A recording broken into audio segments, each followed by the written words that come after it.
उत्तर प्रदेश के एक शहर के बाहरी इलाके में स्थित एक पुराना और वीरान हॉस्पिटल। आधी रात का तेज बारिश और बिजली कड़कने की आवाजें।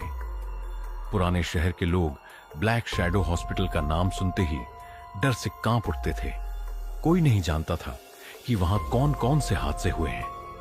कई सालों से बंद पड़े इस हॉस्पिटल में कोई भी कदम रखने की हिम्मत नहीं करता। लेकिन रात के अंधेरे में 4 मेडिकल स्टूडेंट्स निहारिका, समीर, रोहन और प्रियंका एक चैलेंज के लिए वहां पहुंचे। उन्हें यकीन नहीं था कि भूत प्रेत जैसी चीजें होती भी हैं।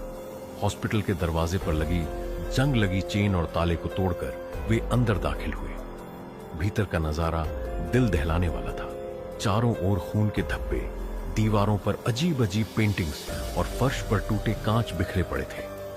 अचानक एक पुरानी व्हीलचेयर अपने आप हिलने लगी। कोई मजाक कर रहा है, निहारिका बोली, लेकिन बाकी तीनों को उसकी बात पर यकीन नहीं हुआ। जब वे तीसरे फ्लोर पर पहुंचे तो अचानक निहारिका को लगा कि किसी ने उसकी गर्दन पर हल्का सा हाथ रखा। उसने मुड़कर देखा, लेकिन कोई नहीं था।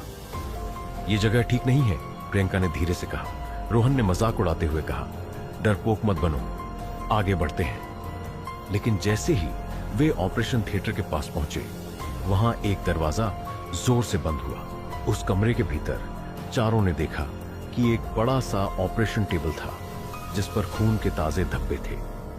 निहारिका ने जमीन पर एक फाइल देखी। फाइल खोलते ही उसमें लिखा था, यहां जो भी आता है वो वापस नहीं लौटता। ये जगह उनकी है। उनकी? समीर ने घबराकर पूछा।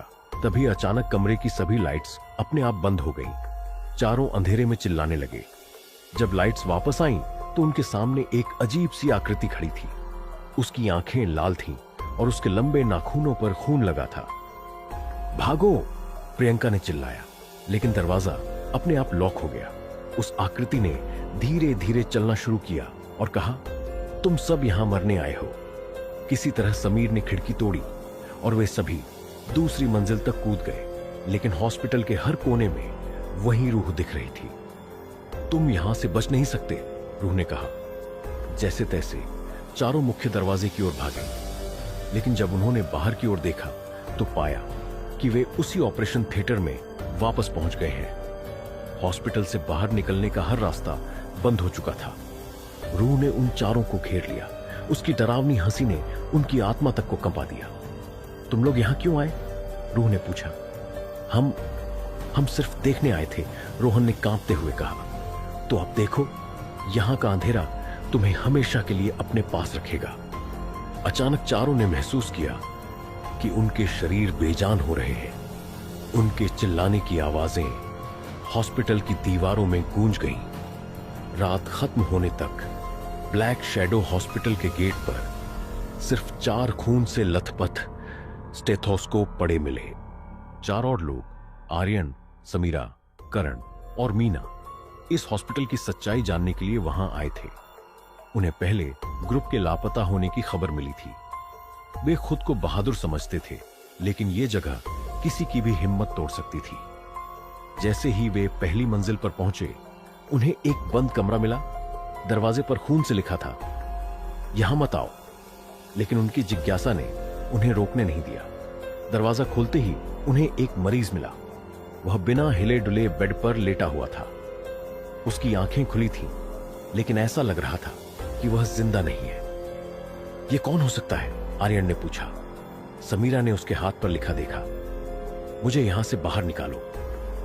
जैसे ही उन्होंने मरीज को छूने की कोशिश की, कमरे में रखी सारी चीजें अपने आप गिरने लगी। मरीज अचानक हंसने लगा।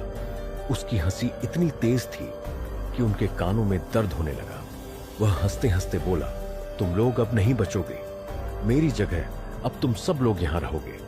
डरकर चारों कमरे से बाहर भागे। लेकिन हर बार जब वे किसी नए कमरे में जाते तो वही मरीज वहां पहले से होता। यह हो क्या रहा है?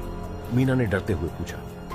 हमें यहां से तुरंत निकलना होगा, करण चिल्लाया। उनमें से एक, आर्यन ने हिम्मत करके मरीज से फिर से बात करने की कोशिश की। तुम कौन हो?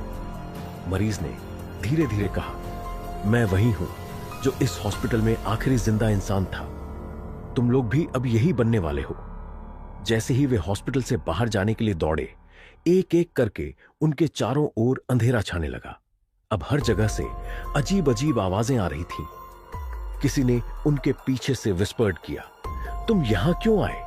मीना ने डर कर कहा, हमें माफ कर दो, हमें यहां से जाने दो। उस आवाज ने जवाब दिया, तुम्हें माफी नहीं मिलेगी, ये जगह तुम्हारी रूह को खा जाएगी। आखिरी दृश्य में वे सब भागते भागते ऑपरेशन थिएटर में फिर से पहुंच गए। वहां मरीज का शरीर अब गायब था, लेकिन उनकी जगह उनके खुद के चेहरे वाले 4 शव पड़े थे। हम मर चुके हैं, करण ने कांपते हुए पूछा। आवाज गूंजी, तुम्हारा अंत यही था। ब्लैक शैडो हॉस्पिटल में मौत का खेल कभी खत्म नहीं होता। लाइट्स बंद हो गई। हॉस्पिटल में फिर से सन्नाटा छा गया। क्या हॉस्पिटल का राज कभी खुलेगा? क्या यह हॉस्पिटल वाकई एक अभिशापित जगह है, या इसके पीछे कोई गहरा राज छिपा है? ब्लैक शैडो हॉस्पिटल अब तक 8 लोगों को निगल चुका था। आसपास के गांव और शहरों के लोग इसे मौत का घर कहते थे। कोई इसके करीब जाने की हिम्मत नहीं करता, लेकिन कुछ लोग ऐसे भी थे जो इसका सच जानने की जिद पकड़ चुके थे। इस बार डॉक्टर अरुण, एक मनोवैज्ञानिक, और उनकी टीम हॉस्पिटल पहुंचे। डॉक्टर अरुण का मानना था कि यह सब सिर्फ अफवाह है और डर का मनोवैज्ञानिक प्रभाव है। उनकी टीम में 3 और लोग थे। संध्या, एक इतिहासकार, राजेश, एक पत्रकार, और अंकुर, एक फिल्म मेकर। वे सब हॉस्पिटल का राज जानने और इसे रिकॉर्ड करने के लिए आए थे। अंधेरे और सन्नाटे के बीच जब वे हॉस्पिटल के अंदर दाखिल हुए, तो उनकी टॉर्च की रोशनी से दीवारों पर अजीब आकृतियां और रक्त के धब्बे चमकने लगे। संध्या ने कहा, यह जगह सच में भूतियां लगती है, लेकिन हो सकता है यह सब पुराने हादसों के निशान हो। डॉक्टर अरुण ने मुस्कुराते हुए जवाब दिया, यह सब डर के दिमागी खेल है, कोई रूह या भूत नहीं होते। चलो सबूत इकट्ठा करते हैं। जब वे चौथी मंजिल पर पहुंचे तो अचानक एक कमरे का दरवाजा अपने आप खुल गया। भीतर झांकने पर उन्होंने देखा कि वहां ऑपरेशन टेबल पर एक औरत का अधजला शरीर पड़ा हुआ था। राजेश ने फुसफुसाते हुए कहा, यह किसकी लाश है और यह अभी तक सड़ क्यों नहीं गई? तभी औरत की आंखें खुल गई। उसने कांपती आवाज में कहा, भागो वरना तुम सब यहीं मर जाओगे। अंकुर ने जल्दी से अपनी कैमरा रिकॉर्डिंग चालू कर दी, लेकिन कैमरे की स्क्रीन काली पड़ गई।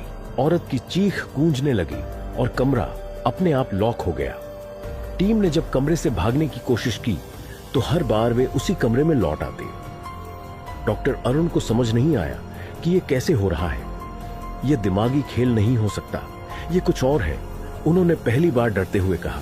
तभी दीवार पर खून से लिखा दिखा, तुम सब ने मेरी शांति भंग की है, अब तुम्हें इसकी सजा मिलेगी। संध्या ने उस पर ध्यान दिया और बोली, शायद यह हॉस्पिटल का इतिहास है, हमें समझना होगा कि यहां क्या हुआ था। संध्या ने टीम को बताया कि 50 साल पहले इस हॉस्पिटल में एक डॉक्टर डोशीटालम वीरेंद्र ने गैर कानूनी और अमानवीय प्रयोग किए थे। उसने कई मरीजों को जिंदा ऑपरेशन कर मार डाला था। कहते हैं कि जब एक दिन मरीजों ने विद्रोह किया तो डॉक्टर ने पूरे हॉस्पिटल को आग लगा दी, जिसमें मरीज और स्टाफ जिंदा जल गए।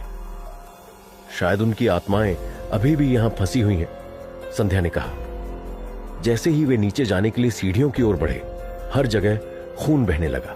फर्श पर गिरा खून धीरे धीरे ऊपर चढ़ने लगा, मानो उन्हें पकड़ने की कोशिश कर रहा हो। राजेश का पैर फिसल गया और वह खून में गिर पड़ा। तभी खून ने उसका पूरा शरीर घेर लिया और उसकी चीख कमरे में गूंजने लगी। बचाओ, वह चिल्लाया, लेकिन खून उसे खींचकर दीवार के अंदर समा गया। अब डॉक्टर अरुण, संध्या और अंकुर बचे थे। वे जैसे तैसे एक पुरानी फाइल खोजने में कामयाब हुए। फाइल में लिखा था, यह हॉस्पिटल श्रापित है, इसे छोड़कर जाने का कोई रास्ता नहीं। संध्या ने रोते हुए कहा, हमें यहां से निकलना होगा वरना हम भी मारे जाएंगे। तभी एक महिला की डरावनी आवाज गूंजी, तुम लोग यहां से कभी नहीं जा सकते। कमरे में तेज हवा चलने लगी।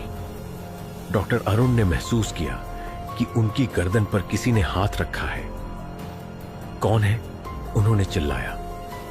तभी अचानक उनके सामने एक अजीब सी आकृति प्रकट हुई। वह आधा इंसान और आधा जला हुआ दिख रहा था। मैं वही हूं जिसने इस हॉस्पिटल में सब कुछ खत्म किया।